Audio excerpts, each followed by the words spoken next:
Ini adalah cendawan susu harimau atau biasa dipanggil dengan tiger mushroom king.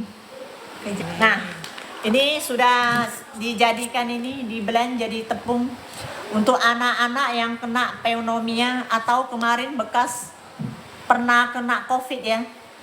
Paru-parunya udah nggak kuat, sering batuk, atau ada tetangga yang batuk aja dia udah kena ya. Jadi ini bisa untuk anak-anak, orang tua, atau orang yang terkena kanker paru-paru atau yang TBC.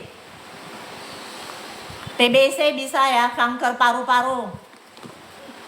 Tinggal seduh air, atau kalau kita masak sup ya, ambil 1 mangkok, masukkan 1 sendok panas, diaduk sehari 2 kali. Untuk yang kanker, ini menaikkan imun, bisa menaikkan imun, mendetok, anti radang.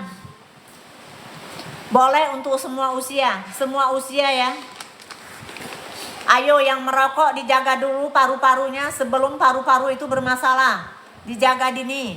Bagi yang mau order, silahkan chat nomor di bawah 081282703393.